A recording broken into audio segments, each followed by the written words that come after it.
dan malang sekali kan kita mempunyai warga negara yang walaupun 20%, bagi saya 1% pun tak boleh. Jadi dalam hal ini yang dalam kalangan 20% ini kita dapat lihat ianya datang daripada orang Melayu sendiri yang tidak meyakini kemampuan bahasa Melayu, bahasa mereka dah, untuk memandaikan anak bangsa dan untuk membangunkan negara. Dan kita dapat lihat bantahan daripada orang Melayu, tokoh-tokoh Melayu tentang gagasan bahasa Melayu sebagai bahasa negara ini.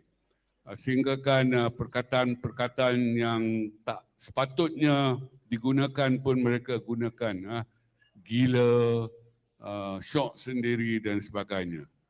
Ini malang sekali lah. Tak boleh ada seorang Melayu pun yang macam itu. Kalau ada seorang Melayu macam itu, ini bermakna seluruh sejarah Melayu itu dinafikan. Mungkin orang kata saya tegas dan sebagainya, lebih Melayu daripada Melayu, saya kira saya orang Malaysia lah. Prof menggunakan istilah menggambarkan dirinya kontroversi. Saya sebut sebelum kita bermula tadi, saya kata Prof bukan kontroversi, tapi kontrarian. Dan dalam era VUCA hari ini, saya kata kontrarian ini perlu. Elon Musk itu seorang kontrarian, kerana itu dia menghantar pesawat pergi ke Marikh. Kalau kita hanya bersetuju, maka kita tidak akan maju.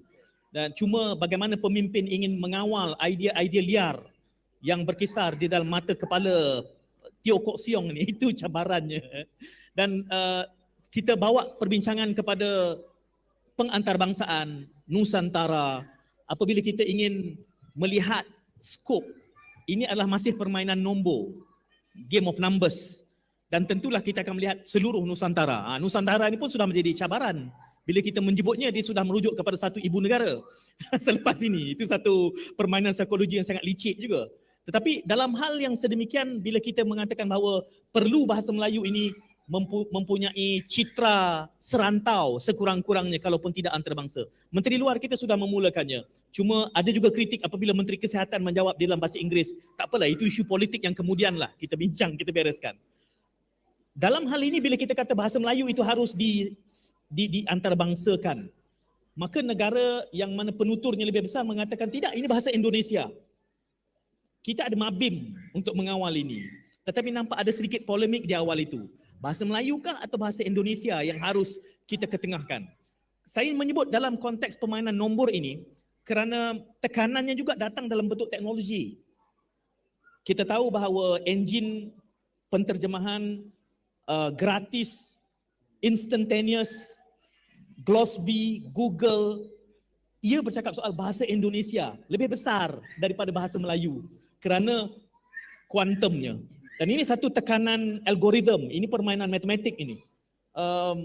Apakah cukup Mabim untuk mengupayakan penjenamaannya sebagai bahasa Melayu dan bukan nantinya akan dikatakan oh bahasa Indonesia, tenggelamlah nama bahasa Melayu. Kalau kita melihat itu, apa kacamata Dr. Kamarul dalam hal ini?